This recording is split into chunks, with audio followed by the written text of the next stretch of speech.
Dans cette capsule, nous allons aborder les échanges cellulaires. Et parlant des échanges cellulaires, il faut d'abord arriver à identifier les différents types de solutions, c'est-à-dire solutions hypotoniques, solutions isotoniques et solutions hypertoniques. Donc, ces trois tubes sont considérés comme des tubes à essai avec des concentrations différentes. Lorsque nous prenons le premier tube contient une solution hypotonique, c'est-à-dire la concentration est inférieure à la concentration de la cellule. Ça, c'est hypotonique. Oui, hypotonique. Ensuite, nous allons considérer le deuxième tube comme le tube contenant une solution isotonique, c'est-à-dire même concentration que celle de la cellule. Alors, nous continuons toujours avec le tube numéro 3. Ce tube numéro 3 dont la concentration est supérieure à la concentration du milieu intracellulaire est appelée une solution hypertonique. Donc, on peut parler d'une solution hypotonique, c'est-à-dire concentration inférieure à la concentration intracellulaire pour le tube numéro 1. Pour le tube numéro 2, c'est une solution isotonique, c'est-à-dire même concentration que la concentration intracellulaire. Et enfin, solution hypertonique dont la concentration est supérieure à la concentration du milieu intracellulaire. Donc, j'insiste beaucoup là-dessus. Donc, c'est les solutions qui peuvent être hypotoniques, isotoniques, hypertoniques. Attention, les cellules ne sont pas hypotoniques, les cellules ne sont pas isotoniques, les cellules ne sont pas hypertoniques. Donc, c'est les solutions qu'on peut parler de solutions isotoniques, solutions hypotoniques, solutions hypertoniques. Parlant de type de cellule, nous avons ce qu'on appelle la cellule plasmolysée, la cellule normale et la cellule turgescente. Alors, lorsque nous prenons la cellule plasmolysée, quand on parle de cellule plasmolysée, ça veut dire que ça devient plat en quelque sorte. Ça veut dire qu'il y a eu sortie d'eau de cette cellule. Et lorsque nous prenons la première cellule, il s'agit d'une cellule plasmolysée. Et la deuxième cellule est la cellule normale. Et la troisième cellule est la cellule turgescente. Et quand on parle de cellule turgescente, ça veut dire qu'il y a eu augmentation du volume de la vacuole. Ça veut dire qu'il y a eu une entrée d'eau. Et pour cette raison qu'il y a eu turgescence. Par contre, lorsque nous prenons le cas de cellule plasmolysée, nous allons nous rendre compte que c'est une cellule qui a perdu d'eau. Donc, il y a une grande quantité d'eau qui est sortie de la cellule. Lorsque nous observons attentivement les flèches, nous allons nous rendre compte qu'au niveau de la première cellule, il y a deux flèches qui sortent, indiquant la sortie d'eau.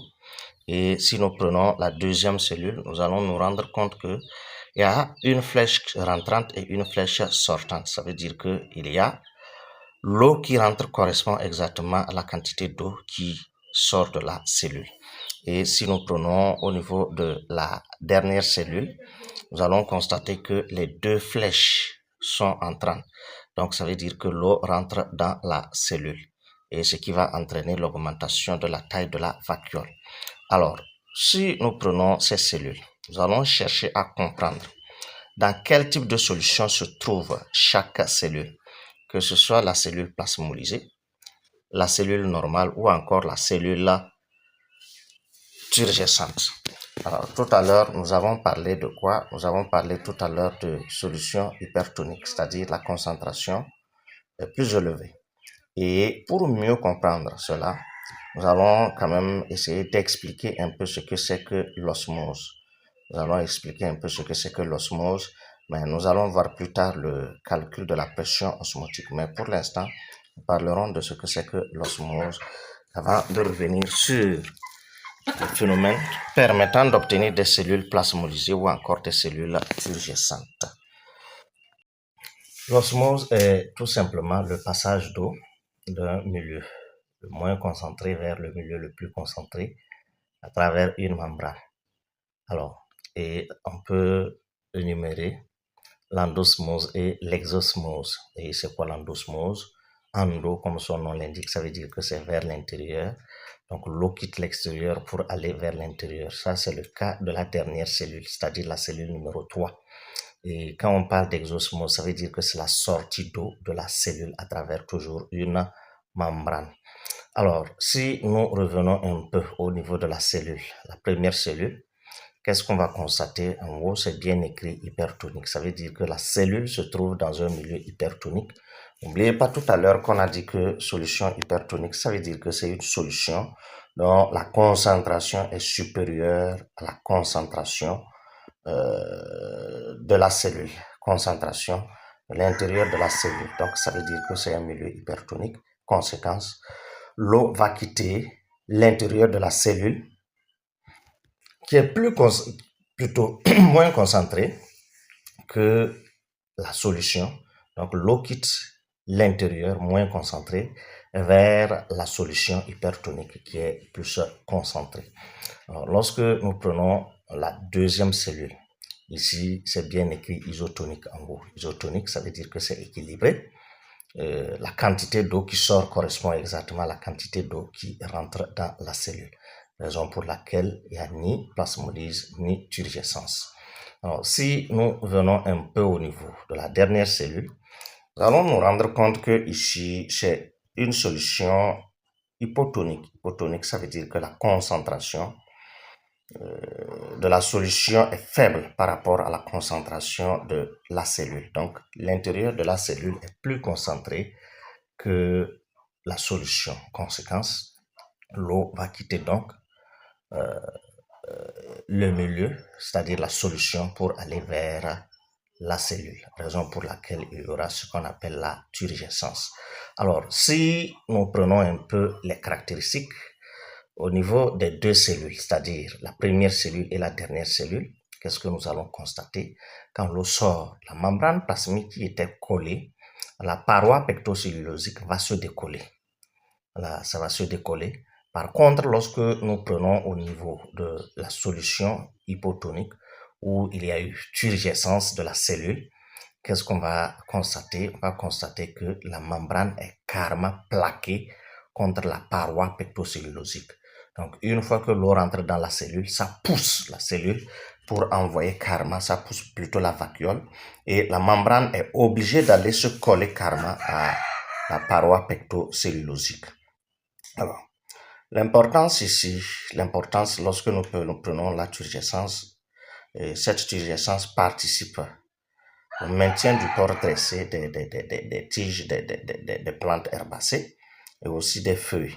Par contre, si nous prenons le cas de plasmolyse, nous allons nous rendre compte que qu'est-ce qui se passe? Il y aura, comment on appelle, lorsqu'il y a eu trop de plasmolyse, il y aura la plante qui se fane, par exemple. Donc voilà un peu ce qu'on peut parler de ces situations. Je vais vous présenter en même temps quelques cellules. Quelques cellules aussi qui sont dans cette situation, c'est-à-dire cellules turgescentes, cellules plasmolysées, cellules normales, avant d'arriver au niveau de la cellule animale où l'on peut observer aussi ce qu'on appelle l'hémolyse à cause de l'absence de la paroi pectocellulosique. Ici, s'il n'y a pas l'hémolyse, au niveau de la cellule végétale, il faut noter que c'est parce que il y a la paroi pectocellulosique qui intervient pour empêcher la déchirure ou encore l'éclatement de la membrane plasmique. Raison pour laquelle c'est maintenu. Voilà. Donc voilà quelques exemples aussi de cellules. Là, nous avons ici au niveau de la première cellule correspondant au petit a, la deuxième cellule en haut toujours correspondant au petit b et la troisième cellule correspondant au petit c. Alors si on compare les deux premières cellules qui sont en haut, on peut se rendre compte que la toute première cellule a une vacuole légèrement plus petite ou encore plus petite que la deuxième cellule. Elle est légèrement foncée ou encore légèrement colorée par rapport à l'autre. La vacuole est légèrement colorée. Donc ça veut dire que c'est la cellule normale et la cellule B correspond à la cellule turgescente. Et au niveau de la cellule C, donc ici la vacuole est très petite, donc c'est une cellule où la vacuole est très petite et la vacuole est très colorée. Voilà, elle est très colorée, donc ça veut dire que ici il s'agit d'une cellule plasmolysée. Concernant la notation, nous allons revoir ça un peu de temps lorsque nous serons avec l'exercice. Voilà, nous allons finir, comme on appelle, ce processus-là avant de revenir continuer avec l'exercice.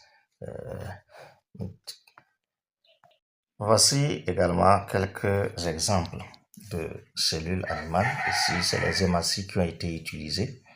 Et lorsque nous prenons ces hématies, sont répartis en 3 lots. Et le premier lot se retrouve dans une solution hypertonique et avec la sortie d'eau, ces hématies perdent leur forme et deviennent plus ou moins étoilées. On parle d'hématies crénelées. Si nous prenons le deuxième lot, on se rend compte que ici, les hématies gardent leur forme. Donc, il n'y a ni entrée d'eau ni sortie d'eau. Alors, ça veut dire que ici, ces hématies sont dans un milieu isotonique. Et le dernier lot, c'est les hématies qui ont vraiment augmenté aussi, ils ont vu leur volume s'augmenter. Donc, ça veut dire que ces hématies sont plongées dans un milieu hypotonique. Ça veut dire qu'il y a eu entrée d'eau. Les flèches jaunes indiquent l'entrée d'eau, alors que si nous prenons au milieu, il y a une flèche jaune indiquant l'entrée et une flèche bleue indiquant la sortie d'eau. Et si nous reculons jusqu'au niveau de la première cellule, on se rend compte que les deux flèches de couleur bleue sortent, ça veut dire qu'il y a eu sortie d'eau. Maintenant ici, au niveau des cellules animales, l'intérêt ici, il faut que les injections soient isotoniques par rapport au contenu des hématies pour éviter soit l'hémolyse ou encore à ce que l'eau sorte des hématies, pour éviter à ce que l'eau rentre ou encore l'eau sorte des hématies pour que ces dernières puissent continuer à jouer pleinement leur rôle. Voilà, donc nous allons revenir dans peu de temps pour parler un peu des différents types de perméabilité